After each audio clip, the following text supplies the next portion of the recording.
ծնունդի օր են կանեք խմել։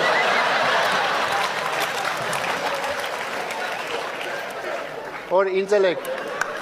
Մի խոսքով։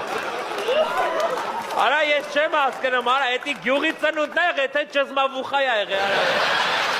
Ես ինչ արա, խառը պատմությունը, արա։ Ես առաջարկա։ Ասալը։ Ես առաջարկում եմ բան անենք, չամիչ սարքենք, չամիչ։ Աղջի դու էլ մենակ քո չամիչներից խոսա, դա ստիլ է։ Ինչ չամիչ, բա զատիկին ինչ եք խմելու։ Հետո յանի անցած տարի զատիկին գինի կար, որ հիմա էլ է։ Ճիշտ կսե։ Յանի ինչ ես ուզում ասել։ Ինչ եմ ուզում ասեմ, անցած տարի միջև զատիկը սաղ գինի խմել էիք դուք։ Հա բայց ես որ խմեմ ում եմ վնաս տվես կվակ։ Բացի օգուտից։ Ում եմ վնաս տվես։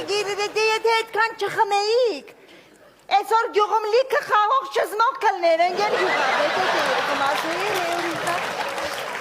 Հələ bir belə. Այս խաղողը։ Ինչ տեսակա որ անուն ինչ է։ Իծապտուկ։ Արա դե իծապտուկի կույս չսմելը որն է, բարաթ իծապտուկի ինչ կույս։ Դավայ դե դու չսմի էլի ջիգեր։ Արի էլի չսմի։ Պարոն գյուղապետը նոր ասեցի էլի, ամեն չեք հիշում կամ է ձմեռը դեզերի հետևը։ Աղջի ձմեռը ինչ դեզ։ Ձեր կաբինետի դեզերի հետևը։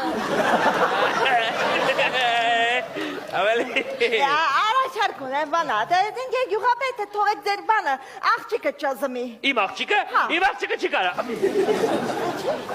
Ինքը բան ունի։ Խաղողից ալերգիա ունի, որ դեղցա ուտեմ, սաղ դեմքը դուս է տալու։ Այդ թող մյուս աղջիկը չզմի։ Ես էլ աղջիկ չունեմ։ Ունես։ Ես աղջիկ չունեմ։ Ունես։ Չունեմ։ Ունես։ Չունեմ։ Ունես։ Ասացի չունեմ աղջիկ։ Ուզում ասես են աղջիկը, որ քո աղջիկն է, իմ աղջիկն է, լա։ Տղեն էլ։ Ագնես իչերս խոսեմ, այդպես բան չկա։ Ասում ատես բան չկա։ Ուրեմն ես չգիտեմ ինչ եմ ասում։ Չէ, չգիտես։ Ես քո նախկին կնիկն եմ, արա։ Արա չի, արա ինձ հələ չես տեսել։ Տեսել եմ, որ երկու երեխա ունեմ։ Չերա